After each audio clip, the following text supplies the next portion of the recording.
Des archéologues ont découvert une immense cité antique enfouie sous terre au Mexique, ce qui pourrait permettre de mieux comprendre la civilisation maya. L'idée de mettre au jour un tombeau antique me donne des frissons, mais savoir qu'un tombeau maya parfaitement intact vient d'être ouvert est tout simplement extraordinaire. En étudiant attentivement les derniers jours de Cléopâtre, j'ai compris que son inhumation dans un temple marquait le début d'un rite religieux chez les Mayas et que son tombeau perdu pourrait bien s'y trouver. Je parle d'une découverte si rare et mystérieuse que même les experts peinent à la comprendre. Des artefacts cachés, des symboles cryptiques et des secrets enfouis depuis des siècles. Cette trouvaille pourrait bouleverser tout ce que nous savons des anciens Mayas. Revenons un peu en arrière. En 2022, l'archéologue Francisco Estrada Belli de l'Université Tulane et son équipe intrépide ont fait une découverte stupéfiante à seulement 2 mètres de l'endroit que les pilleurs appelaient Quits. Niché à Xochquitam, au Guatemala, ils ont mis au jour un tombeau intact qui n'était pas une simple sépulture. Il appartenait à un prêtre ou roi maya de haut rang nommé Huati et datait d'il y a 1700 ans, aux alentours de 350 de notre ère. Si la découverte d'un tombeau antique vous fascine, imaginez ceci, des trésors à couper le souffle, dignes des plus grands passionnés d'histoire. Un masque de jade en mosaïque, imprégné de la sagesse des siècles, plus de 16 coquilles de spondyle, ces huîtres épineuses, véritables objets de luxe pour les anciens Mayas, et même des fémurs humains, sculptés avec un art si précis qu'on ne peut s'empêcher de s'interroger sur l'identité de leur créateur. L'un de ces ossements portait même le profil, vraisemblablement celui du roi Huati lui-même, serrant un masque de jade semblable à celui découvert à ses côtés. Et comme si ces découvertes ne suffisaient pas à susciter l'enthousiasme, les hiéroglyphes gravés sur ces artefacts étaient comme une chronique d'un autre temps. Ils révélaient des détails sur la lignée de Huati, le reliant aux importantes cités mayas de Tikal et Teotihuacan. Selon Estrada Belli, la découverte de cette tombe fut une véritable mine d'informations, comparable au gain du gros lot. Et franchement, qui pourrait dire le contraire? C'est comme jeter un coup d'œil par le trou de la serrure sur une époque en grande partie mystérieuse, nous révélant des détails croustillants sur les pratiques religieuses mayas et les successions royales au début de la période classique. Cette fouille de tombes, une véritable aubaine, n'était pas due au hasard. Elle a été rendue possible grâce à une technologie de pointe appelée LiDAR, qui permet de repérer des trésors cachés sous la canopée de la jungle. C'est grâce à cette même technologie que les anciens tunnels des pilleurs ont été mis au jour, menant l'équipe directement à la capsule temporelle intacte de Huati. Les artefacts découverts font désormais l'objet d'une étude approfondie, promettant de révéler encore plus de secrets antiques. Changeons de continent et d'époque, et remontons à 1939, lorsque l'archéologue français Pierre Montet explorait Tanis, une ancienne cité du delta du Nil en Égypte. Par une fraîche journée de février, le 27 précisément, Montet et son équipe découvrirent par hasard une chambre souterraine murée de pierres. Ce qu'ils y trouvèrent était une véritable capsule temporelle. Des salles en calcaire ornées, remplies des sarcophages de pierre de grands dignitaires de l'Égypte antique. C'était une découverte capitale, mais ce n'était que le début. À la mi-mars, l'équipe fit une nouvelle découverte archéologique majeure. Ils mirent au jour un autre tombeau, cette fois-ci intact et scellé comme une vieille bouteille de vin. À l'intérieur reposait le pharaon Soussénès Ier, qui régna sur l'Égypte il y a plus de 30 ans. Contrairement au tombeau dont on entend parler dans tous ces films de momies, celui-ci n'avait pas été touché par les voleurs. Les trésors qu'il contenait étaient intacts et resplendissants. Et ce n'est pas tout. Le clou du spectacle était un cercueil entièrement en argent massif. Imaginez un peu. L'argent était plus précieux que l'or dans l'Égypte antique, car il devait être importé. C'est ainsi que Sucens Ier gagna son surnom prestigieux, le pharaon d'argent. Mais ce n'est pas tout. Lorsqu'ils soulevèrent sur le couvercle de ce luxueux cercueil, ils découvrirent un masque d'or orné d'incrustations de lapis lazuli et de verre, qui les fixait avec toute la sérénité des âges. Le tombeau recelait également un véritable trésor de bijoux. Colliers, bracelets, bagues en or et en argent, amulettes et petites statuettes témoignant du savoir-faire exceptionnel de l'époque. Ces découvertes, loin d'être de simples objets de valeur, offraient un aperçu fascinant de la richesse culturelle et matérielle de l'Égypte antique. Cette découverte demeure un véritable coup de maître dans le monde de l'archéologie, éclairant une période de l'histoire égyptienne aussi obscure et mystérieuse que les chambres mises au jour. Et devinez quoi? Si vous passez un jour au Caire, ne manquez pas de visiter le musée égyptien. Vous pourrez admirer ces trésors de vos propres yeux. Et oui, vous allez être époustouflés. Mais ce n'est pas tout. En décembre 2018, alors que l'on pensait que l'Égypte avait livré tous ses secrets, une équipe menée par l'intrépide Mostafa Waziri débarque. Il se trouvait la nécropole de Saqqara, à 2 pas au sud du Caire, lorsqu'ils sont tombés sur une découverte à faire chavirer le cœur de n'importe quel passionné d'histoire. Un tombeau intact, datant de 400 ans, de la V-dynastie. Et oui, l'époque du pharaon Néferikari Kakai. L'homme du moment, ou plutôt, soyons honnêtes, des millénaires, était un prêtre de haut rang nommé Wati. Ce n'était pas un prêtre comme les autres. Il jouissait d'une grande influence à son époque, et son tombeau est comme une capsule temporelle de l'Égypte antique. S'étendant sur environ 10 mètres de long et 3 mètres de large, elle est ornée de peintures éclatantes et de sculptures complexes qui ont traversé les siècles sans rien perdre de leur élégance. Quant aux œuvres d'art à l'intérieur, elles sont absolument magnifiques. On y voit Wati en compagnie de sa famille. Sa mère, Merit Min, sa femme, Beretta, et leurs 4 enfants, 3 garçons pleins d'énergie et une adorable fille. Ces tableaux muraux sont bien plus que de simples éléments de décoration. Ils offrent un aperçu du quotidien d'un homme qui était à la fois un père de famille et une figure influente de la société. Et c'est là que l'histoire prend une tournure encore plus digne d'Indiana Jones. À l'intérieur du tombeau, les archéologues découvrirent 5 puits. L'un d'eux était grand ouvert et, hélas, vide, tandis que les 4 autres étaient hermétiquement scellés, intacts depuis l'époque des pharaons. L'équipe était en effervescence, espérant que ces puits cachés recèlent le sarcophage de Wati ou d'autres objets précieux. Et les scènes peintes sur les murs du tombeau? Elles sont comme une bande dessinée de la vie dans l'Égypte antique. On y voit des concerts, des sorties en bateau, des artisans fabriquant des meubles et même des potiers faisant tourner leur tour. C'est un véritable guide visuel de ce qui comptait dans le monde de Wati, illustrant aussi bien ses obligations professionnelles que l'atmosphère culturelle de l'époque. La découverte majeure du tombeau de Wati n'était pas une simple formalité pour ces archéologues. Elle fut saluée comme l'une des découvertes les plus importantes de ces dernières années. Pourquoi? Parce que ce tombeau immaculé était une véritable mine d'informations, offrant aux chercheurs un aperçu rare et direct de l'art, de la culture et de la société de l'Égypte antique durant une période fascinante. En 1922, une autre découverte majeure a eu lieu dans la vallée des rois en Égypte. L'archéologue britannique Howard Carter, soutenu par le passionné et fortuné Lord Carnarvon, a mis au jour le tombeau presque intact du jeune pharaon Toutankhamon, qui avait régné sur l'Égypte plus de 300 ans auparavant. Et croyez-moi, ce n'était pas une mince affaire. C'était comme découvrir le niveau caché d'un jeu vidéo regorgeant de points bonus. Howard Carter fouillait le sol égyptien depuis la fin du 19e siècle. Mais sa grande opportunité se présenta lorsqu'il s'associa à Lord Carnarvon.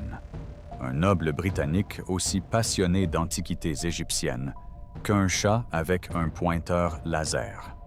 Lord Carnarvon ne se contenta pas d'apporter son soutien moral. Il finança les fouilles de Carter. Ce duo dynamique obtint le feu vert pour commencer les fouilles dans la Vallée des Rois en 1914. Malgré des années de recherche infructueuses, Carter était convaincu que la sépulture de Toutankhamon n'attendait qu'à être découverte. Avance rapide jusqu'au 4 novembre 1922. L'équipe de Carter dégageait des débris près de l'entrée d'un autre tombeau lorsqu'elle découvrit une marche taillée dans le sol. Tels des enfants à la recherche d'un trésor, ils creusèrent et mirent au jour un escalier menant à une porte scellée, ornée de sceaux royaux. Carter était aux anges. Il envoya un télégramme à Lord Carnarvon, probablement l'équivalent, dans les années 1920, d'un « Oh mon Dieu, venez vite, on a trouvé quelque chose d'énorme ».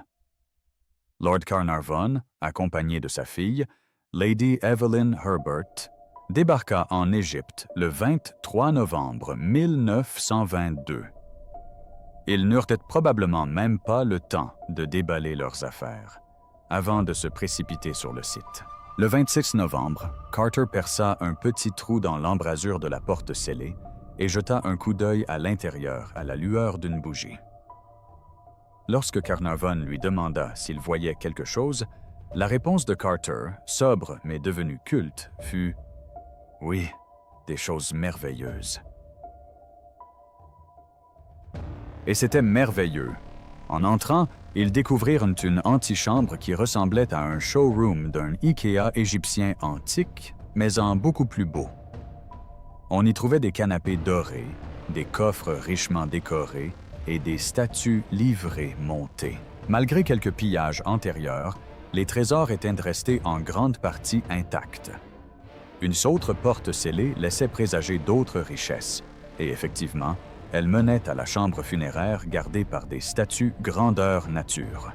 Le 16 février 1923, Carter ouvrit la chambre funéraire devant des officiels et quelques dignitaires particulièrement chanceux. À l'intérieur, non pas un, ni deux, mais 3 cercueils emboîtés, le plus intérieur étant en or massif et abritant la momie du roi Toutankhamon lui-même, coiffé d'un somptueux masque d'or.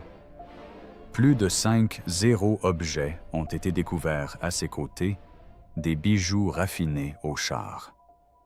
Cette découverte a ouvert un aperçu fascinant de la culture égyptienne antique, transformant du jour au lendemain le monde en une communauté d'égyptologues passionnés et marquant durablement l'histoire de l'art et de la culture. Direction le Pérou en 1987. Pas besoin de machine à remonter le temps, juste un don pour les découvertes spectaculaires. Le docteur Walter Alva et son équipe, Susana Meneses de Alva et Luis Chero Zurita, font une découverte archéologique majeure. Le tombeau du seigneur de Sipan. Ce fut une découverte majeure.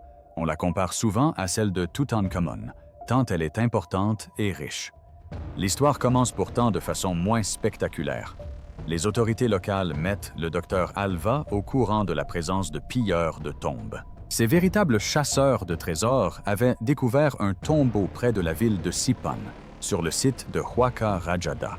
Malheureusement, ces pilleurs avaient déjà emporté des artefacts vieux de plusieurs siècles, provoquant des conflits et laissant présager au docteur Alva la présence d'un trésor important sous ces couches de terre.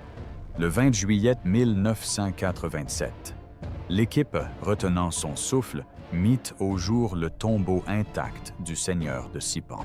On découvrit la dépouille d'un homme d'environ 1,63 mètres, probablement dans la fleur de l'âge, âgé de 35 à 45 ans lorsqu'il quitta ce monde. Sa sépulture était d'une magnificence incomparable, ornée de bijoux en or et en argent, de céramique finement ouvragée et d'objets de cérémonie qui feraient pâlir d'envie n'importe quel collectionneur d'antiquités. Mais le seigneur de Sipan ne reposait pas seul. Son tombeau était rempli de 3 jeunes femmes, dont 2 probablement guerrières, et d'un enfant, tous disposés comme s'ils étaient destinés à le servir après la mort. Un troisième homme, tranquillement installé dans une niche, surplombait la chambre funéraire principale. Alors pourquoi pas? Et comme si cela ne suffisait pas, l'intrigue se complexifie au cours des 2 années suivantes. En 1988, une seconde tombe fut découverte. On pensait qu'elle appartenait à un prêtre de Moïse, ornée d'une couronne de métal à motif de hibou et contenant une coupe cérémonielle. En 1989, une troisième tombe fit surface, celle-ci abritant l'ancien seigneur de Sipan, peut-être un parent maternel de notre premier personnage important. De cette date jusqu'en 2007, le site continua de révéler des secrets. 14 tombeaux furent finalement cartographiés, dévoilant chacun de nouveaux mystères sur la société musulmane et ses coutumes funéraires. Afin de préserver ces trésors, le musée des tombeaux royaux de Sipan fut créé à Lambayeque et ouvrit ses portes en 2002, sous la direction du docteur Alva. Parallèlement, en Chine, une autre découverte stupéfiante lançait une nouvelle quête épique. En 2005, l'archéologue dominicaine Kathleen Martinez a décidé de bousculer un peu les idées reçues en partant à la recherche du tombeau perdu de Cléopâtre VII, la célèbre souveraine du royaume ptolémaïque d'Égypte. Pourquoi Cléopâtre? Eh bien, Martinez n'était pas seulement fascinée par son histoire durant ses études. Elle était convaincue que toutes les expéditions précédentes avaient négligé des indices cruciaux. Son idée maîtresse. Cléopâtre, fervente dévote de la déesse Isis, aurait choisi un lieu de sépulture lié à cette divinité. C'est ainsi qu'est né le temple de Taposiris Magna, à une quarantaine de kilomètres à l'ouest d'Alexandrie, en plein cœur du territoire vénéré par Isis. Forte de cette théorie prometteuse, Martinez obtint l'autorisation des autorités égyptiennes de commencer les fouilles à Taposiris Magna. Ce qui suivit fut une véritable mine de découvertes, mais le jackpot n'était pas encore atteint. L'équipe mit au jour des pièces de monnaie à l'effigie de Cléopâtre, des statues à faire pâlir d'envie n'importe quel musée et tout un réseau de tunnels et de tombes. Et comme si cela ne suffisait pas, en 2022, ils découvrirent ce qui fut décrit comme un miracle géométrique. Un tunnel de plus de 1,300 mètres de long, enfoui à 13 mètres sous terre. Au fil des fouilles, ils ne sont pas tombés par hasard sur de vieilles poteries. Non, ils ont découvert 16 chambres funéraires, une multitude de momies attendant patiemment que leur histoire soit révélée, et des objets témoignant du faste de la haute société, comme des statues d'Isis et un buste représentant probablement un membre de la royauté de l'époque ptolémaïque. Ces découvertes n'étaient pas le fruit du hasard. Ils ont indiqué que Taposiris Magna était un lieu très prisé à l'époque de Cléopâtre. On pourrait s'attendre à ce que la découverte de tous ces objets révèle une scène spectaculaire. Cléopâtre et son amant, Marc-Antoine, main dans la main dans l'au-delà. Mais non, le tombeau du couple mythique reste introuvable. Pourtant, Martinez n'est pas du genre à reculer. Elle aurait déclaré « La traque continue ». En Chine, les enjeux étaient tout aussi importants, mais tout a commencé de manière tout à fait innocente. En 1974, alors qu'une sécheresse sévissait près de Xi'an, un groupe d'agriculteurs cherchait simplement à étancher leur soif et à irriguer leurs récoltes lorsqu'ils découvrirent par hasard des fragments d'argile. Ils étaient loin de se douter qu'ils allaient en exhumer un pan d'histoire qui fascinerait le monde entier. Et il ne s'agissait pas simplement de quelques vestiges archéologiques. Ils avaient découvert par hasard une partie de la légendaire armée de terre cuite. Pressentant avoir trouvé quelque chose d'exceptionnel, ils signalèrent aussitôt leur découverte aux autorités locales, ce qui amena sur les lieux l'archéologue chinois Zhao Kangmin. Ce dernier fut le premier à reconstituer le puzzle, identifiant et assemblant les fragments pour en faire des statues grandeur nature. Grâce à son œil avisé et à sa vivacité d'esprit, ce qui aurait pu passer inaperçu est devenu une découverte majeure. Grâce aux découvertes de Zhao, les archéologues qui ont suivi ont pu exhumer une armée entière, constituée pour le tombeau de Qin Shi Huang, le premier empereur de Chine. Et il ne s'agit pas d'une simple troupe. Ce site, aujourd'hui connu sous le nom d'Armée de terre cuite, est une vaste collection de sculptures destinées à accompagner l'empereur dans l'au-delà. Quelle mort en apothéose!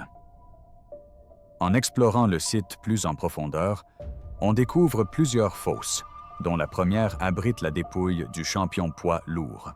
Longue d'environ 230 mètres et large de 62 mètres, cette galerie abrite plus de 60 figurines, chacune disposée en formation de combat, prête à se battre au moindre signal. Et ce n'est pas tout.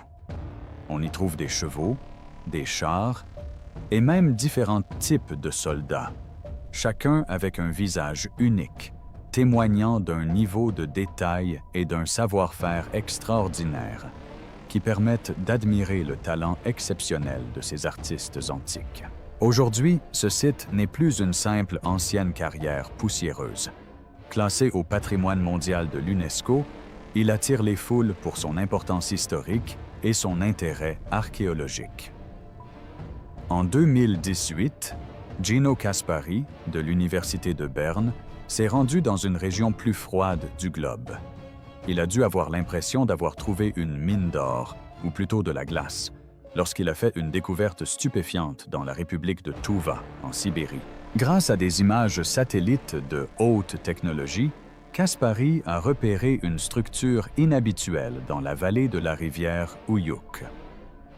Une mystérieuse forme circulaire enfouie sous la surface du site de Tanuguan, également connu sous le nom de Kurgan, d'Arjan Zero.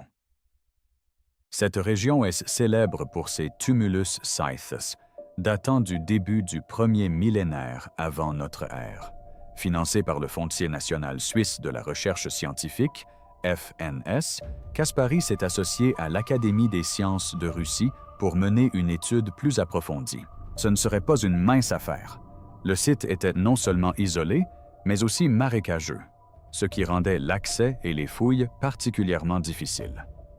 Mais voici le plus surprenant. Les conditions de pergélisol dans la région laissaient présager une conservation exceptionnelle des matières organiques. C'était le rêve de tout archéologue. Dès le début des fouilles, l'équipe de Caspari mit au jour un immense tumulus funéraire d'environ 140 mètres de diamètre, ce qui en fait l'un des plus grands kurgan scythes jamais découverts. Il ne s'agit pas simplement de quelques vieux ossements et poteries. Ils ont découvert des structures en bois bien conservées et des artefacts typiques de la culture scythe. Pointes de flèches, objets en bronze, etc. La datation au radiocarbone situe le site aux alentours de Huitzint avant notre ère, ce qui en fait probablement le plus ancien tombeau princier scythe connu de la région. Mais le véritable trésor résidait dans le fait que, contrairement à de nombreux tombeaux scythes pillés au fil des siècles, Tunaguan semblait intact. Caspari a fait une découverte exceptionnelle. Un témoignage préservé de l'histoire ancienne, offrant un aperçu rare des débuts de la civilisation scythe. Changement de décor pour la Bulgarie en août 2004, où l'aventure prit une tournure tout aussi palpitante, avec une touche Thrace. Dans la vallée des rois de Thrace, Georgi Kitov et son équipe jetèrent leur dévolu sur un imposant tumulus nommé Gul Yamata Kusmatkoa, une véritable aubaine. Et ils l'ont fait, littéralement. Lors d'une de leurs fouilles, ils ont mis au jour un masque en or massif d'environ 673 grammes. Ce n'est pas quelque chose qu'on trouve tous les jours, n'est-ce pas? Galvanisés par cette découverte, les membres de l'équipe ont poursuivi leurs recherches et, le 21 septembre 2004, ils ont fait une autre trouvaille exceptionnelle. Une grande tête en bronze, probablement celle d'un souverain Thrace. Mais attendez, l'histoire se complique. 3 jours plus tard, ils ont dégagé la terre et découvert l'entrée d'un tombeau.